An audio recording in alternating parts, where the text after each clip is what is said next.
xibaar yu wér te wóor ca tàng ba abonnez-vous pour ngeen di mën di jot suñuy vidéo. mbégteeg bànneex la ñuy am yéen ñi nga xam ne yéen ñuy topp ci chaîne bii di Buzz 221 HD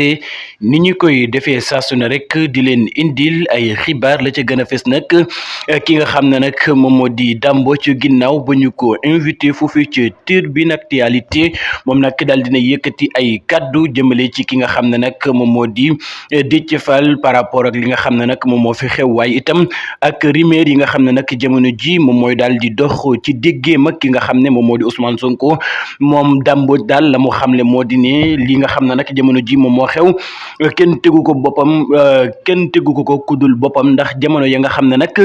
kii di njiital Pastef Ousmane Sonko ma nga nekk ci ay jafe-jafe waaye itam Macky Sall sonal ko ngir mu dem bañ a dem ci li nga xam ne nag moom moo di élection législative yi moom daal la mu xamle daal dinay woo ki nga xam ne nag moom moo di ku jege Déthié Fall ne ko na bàyyi candidature bi nga xam ne nag jamono ji mi ngi koy def ngir dem ci élection présidentielle yi waaye itam kookee la mu ko tontu di leen ludul ki nga xam ne moom moo di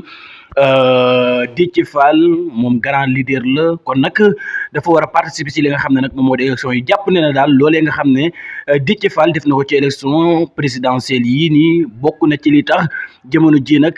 diggéem ak ki nga xam ne moom moo di Ousmane Sonko daal di mel nii waaye itam moom la mu xam ne moo di reproché wul benn yoon ki nga xam ne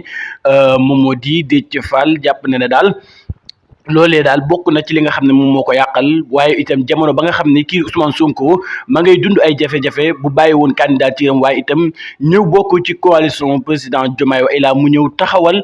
ki nga xam ne nag moom moo di Ousmane Sonko ba yàlla def mu nekk candidat boobaa nag jafe-jafe yi mën naa bañ a mel nii waaye itam moom ba tey wax na ci élection législative yi nga xam ne nag moom la ñu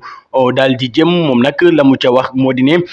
jamono ji nag am na yaakaar bu rëy ne li nga xam ne nag moom moo di gouvernement bi danañu am ndam ci élection législative yi nga xam ne nag moom la ñu daal di dëtmal waaye itam jàpp ko ci 17 novembre bi waaye itam moom la mu xamle moo di ne foofu ci diwaanu Touba rawatina département de Mbacké nag dana ko daal di gagné largement loolee rek la daal di wax ginnaaw bi nga xamee ne nag invité nañu ko waaye itam jàpp ne nag jamono 2022 la nga xam ne nag xewoon na ak itam élection législative yi nga xam ne nag jàll na ci atum 2022 biile li nga xam ne nag dunuñ ko duñu ko mos a dundati benn yoon ndax loolee nag ña leen ko teg du leen lu dul seeni allié kon nag jamono ji jot na ñoom ñu daal di demal seen bopp wane li nga xam ne nag fi la ñu toll waaye itam tollu ko ci Sénégalais yi moom Dame Mbodj nag loolee la daal di yëkkati